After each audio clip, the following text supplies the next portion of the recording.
लाडक्या गणरायाचं राज्यभरामध्ये विसर्जन केलं जाणार आहे। या विसर्जन मिरवणुकीसाठी मुंबई पुण्यासह संपूर्ण राज्यात जय्यत तयारी सुरू आहे आणि अशातच लालबागच्या राजाची चरणस्पर्श रांग काल रात्री 12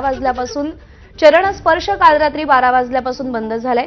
आज रात्री 12 वाजता बाप्पाचं मुखदर्शन देखील बंद होणार आहे। तर तिकडे पुण्यातही गणपतीच्या विसर्जन मिरवणुकीची जय्यत तयारी सुरू आहे। अशातच पुण्यातही मानाचे 5 आणि इतर गणपतींच्या दर्शनासाठी भाविकांची मोठी गर्दी झाल्याचं पाहायला मिळतंय। मुंबईतील लालबागचा राजा, गणेश गल्लीचा राजा, चिंचपोकळीचा चिंतामणी आणि इतर अनेक गणरायांच्या दर्शनाला देखील भाविकांनी तुफान गर्दी केलेली आहे। निलेश बुधावले आपले प्रतिनिधी आपल्याला अधिक अपडेट देतील। निलेश, गणेशोत्सव आणि मुंबई हे समीकरण वेगळ्यानं उलगडून सांगण्याची गरज नाहीये। अनंत चतुर्दशी उद्या आहे आणि आता कशा पद्धतीनं लाडक्या गणरायाला निरोप देण्यासाठी विविध मंडळ तयारी करतात?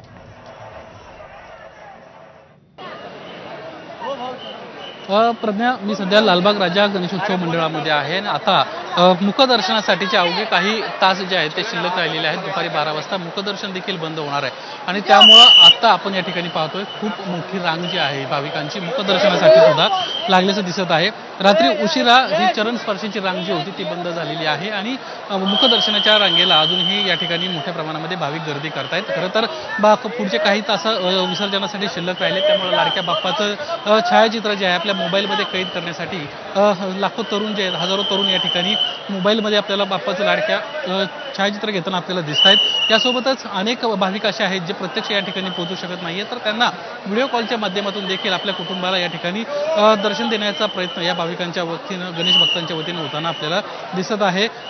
आज या 12 नंतर खऱ्या अर्थानं विसर्जन मिरवणुकीची तयारी जी आहे ती लालबाग राजाची सुरू होणार आहे आणि त्यानंतर प्रामुख्यानं उद्या त्या सकाळी मंडळाचे जे अध्यक्ष आहेत त्यांच्या हस्ते पूजा पार पडेल, आरती होईल आणि त्यानंतर विसर्जनाला सुरुवात होणार आहे। यंदा मंडळाच्या वतीनं हायटेक ताराफा देखील तयार करण्यात आलेला आहे, त्यामुळं बाप्पाचं गिरगावला ज्यावेळेस विसर्जन होईल त्यावेळेस एक वेगळ्या पद्धतीचे विसर्जन आपल्याला त्या ठिकाणी पाहता येणार आहे। यंदा एक आकर्षक चित्ररथ देखील तयार करण्यात आलेला आहे आणि काही वेळामध्ये या चित्ररथाचं काम जे आहे उर्वरित काम ते देखील सुरू होईल।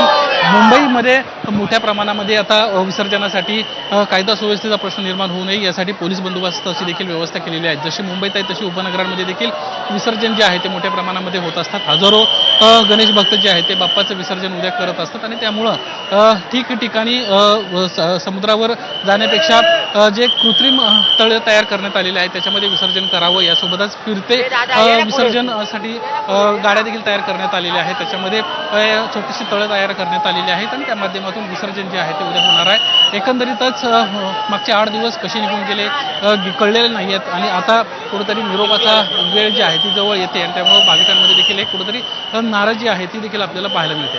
प्रज्ञा, निश्चित त्यामुळे आता अगदी काही तासांवरती गणरायाला निरोप देण्याचा क्षण